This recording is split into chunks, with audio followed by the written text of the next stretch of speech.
University of the Philippines kun UP Cebu ni kumpirmar nga adunay duha ka mga estudyante ang nagpositibo sa COVID-19.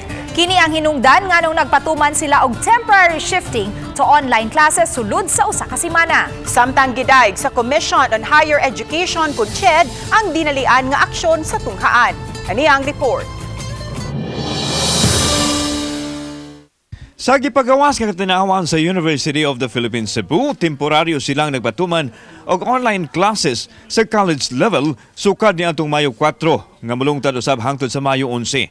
Kini human nagpositibo sa COVID-19 ang duha nila ka matinunan nga nalakip sa 32 ka mga estudyante nga nagpa-check up sa University Clinic human nakasinati og flu-like symptom. Ang duha ka matinunan ya isulit dayon human sa resulta sa antigen test. Dunay duha ni consult nga ni report sila na positive sila sa rapid antigen test. And then ang isa na kay through online, ang usa kay on-site sa clinic ni adto. Katong naa sa dorm nga na-exhibit og full symptoms, doon na naman ni protocol naa sila murag isolation room. Nagibuwag sila. Giklaro ni Atty. Mantikahon nga way angayan ikalarma sa netabo sa tunghaan sanglit na aksyonan man dayon nila kini.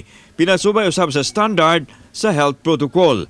Nagpahigayon usab sila og disinfection sa school campus. So that's why it's only temporary until May 11 lang and then we'll resume classes. Okay, it's part of the new normal. In fact, I know nga in some schools they also do that.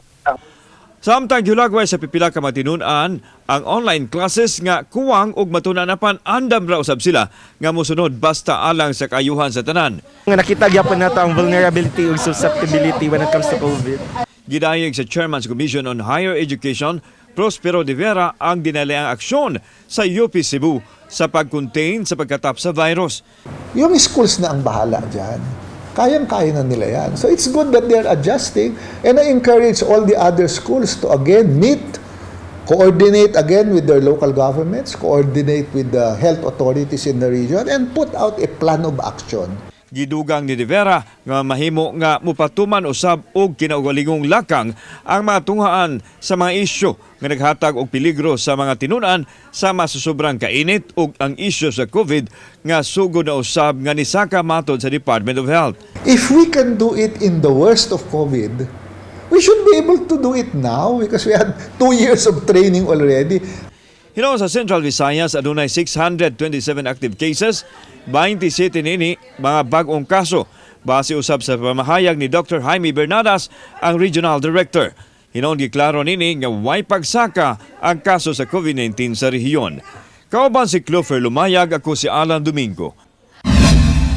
Balitang Bisdak.